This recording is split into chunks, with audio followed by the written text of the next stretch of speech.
un vrai prédicateur. Que le mal, soit chez les pasteurs, soit chez l'ancien, soit chez les prédicateurs, il ne voit pas les pasteurs, il ne voit pas l'ancien, il ne voit pas les prédicateurs, il ne voit que la parole de Dieu. Et si toi tu es de Dieu, tu accepteras la correction. Oui, mon frère, ma soeur, le péché est là, mais toi tu as peur, parce que si tu le fais, tu vas blesser les sentiments d'un frère, tu vas blesser les sentiments d'une soeur. Et si tu as peur, tu n'es pas un prédicateur. Alléluia. Oui, mes frères et sœurs. Oh, c'est une prédication orientée. Mais si elle est orientée, c'est pour ton salut. C'est pour ton salut. C'est pour ta délivrance. Oui, mon frère, ma soeur. Ainsi, moi, je préférerais, même la Bible le dit, mieux vaut une réprimande ouverte qu'une amitié cachée. Mieux vaut quelqu'un qui vous réprimande clairement en face que quelqu'un qui vous est là, mais dans le dos, il vous parle comme ça. Non. Humilie-toi. Laisse-toi corriger. Accepte la correction. C'est pour ton bien. Amen. Et tout ce que nous devons faire, c'est être des prédicateurs comme un prédicateur. Là où il faut parler, nous parlons. Amen. Oui, mon frère. Oh, mon frère, ma soeur. Laisse-moi te dire, un prédicateur, il doit avoir la valeur d'un prédicateur. Ça ne doit pas être connaître beaucoup ou dire beaucoup. Non, ce n'est pas ça. Il est le caractère d'une église. C'est la valeur d'une église. Ce n'est pas le nombre de gens, le nombre de voitures. Ils sont bien habillés, ils ont beaucoup de biens. La valeur d'une église, c'est la parole de Dieu dans l'église. Le caractère de la parole, des hommes et des femmes qui aiment la parole, qui soutiennent la parole, qui défendent la parole, qui demeurent dans la parole. Pas des hommes qui fuient la parole. Quand on présente la parole, il se fâche et il disparaît. Et puis tu dis, nous sommes dans une église. Non, mon frère, ma soeur. La véritable église, c'est la présence de la parole de Dieu. C'est ça le caractère d'une église. Et vous voulez être une église biblique, soyez amoureux de la parole de Dieu. Soyez amoureux de la parole. Oui, mes frères. Deutéronome 33, je vais vous le lire. Le frère Mbemba nous a toujours dit cela. Mais lisons cela. C'est Deutéronome 33. Lisons cela. Oui. 33. Au verset 8 et 9. Qu'est-ce que nous lisons? Retenez cela. Sur les vies. Il dit, les Tumim et les Urim ont été confiés à l'homme saint. Est-ce que vous dites amen à ça? L'Urim et les Tumim ont été confiés à l'homme saint, qui est Lévi. L'Urim et les Tumim, c'est quoi aujourd'hui? C'est la parole de Dieu. C'est la parole de Dieu. Mon frère, ma soeur, si la parole de Dieu, lui-même, qui a confié sa parole, les Urim et les Tumim, il a confié ça à Lévi. Et Dieu appelle Lévi l'homme saint.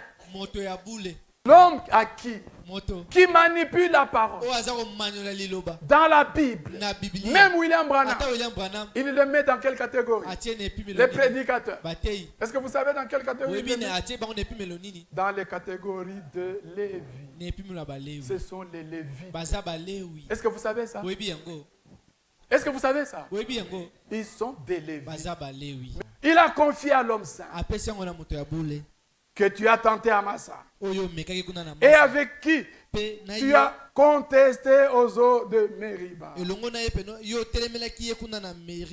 Lévi dit de son père et de sa mère, je ne les ai pas vus.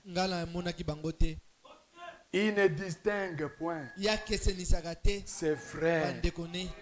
Il ne connaît même pas ses enfants. Vous dites Amen. L'homme saint, il ne distingue même pas ses enfants. Pourquoi? Ils observent ta parole et ils gardent ton alliance. Alléluia. Le mal, c'est quoi? Montrez-moi là où je n'ai pas observé la parole. Montrez-moi où je n'ai pas observé la parole. Et si je m'entête, je n'ai pas l'Esprit de Dieu. Un véritable enfant de Dieu reçoit la correction de Dieu. Amen. Montrez-moi où je n'ai pas observé la parole.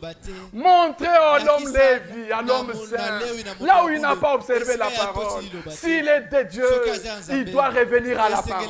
Parce que ce qui fait de moi prédicateur, ce ne sont pas mes études. Ce ne sont pas mes parents. Ce qui a fait de moi prédicateur, c'est la parole de Dieu. C'est la parole de Dieu. C'est pourquoi cette parole, je la défendrai toujours. Je l'ai défendue sur Béni. Ici, je la défendrai jusqu'à la fin de ma vie. Oui, mon frère. C'est pourquoi, mon frère, ma soeur, accroche-toi à la parole de Dieu. Il est celui qui ne ment jamais.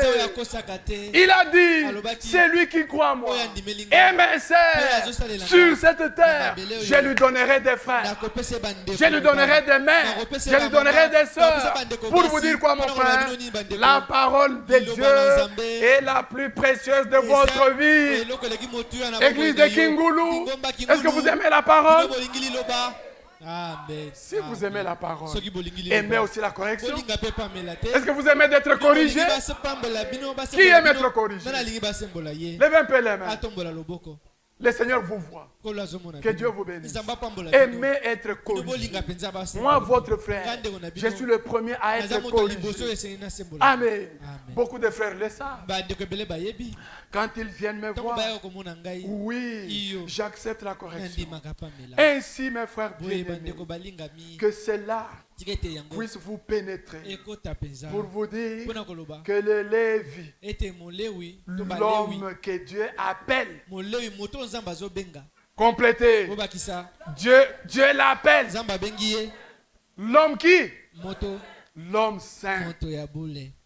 Ne le prenez pas n'importe quelle manière. Vous risquez d'avoir des problèmes dans votre vie. L'homme saint à qui j'ai confié les Urim et les Tumim. Oui, mon frère. Ces gens-là, ils observent ta parole. Ils gardent ton alliance. Ils enseignent tes ordonnances à Jacob. Amen. Ils enseignent ta loi à Israël. Amen.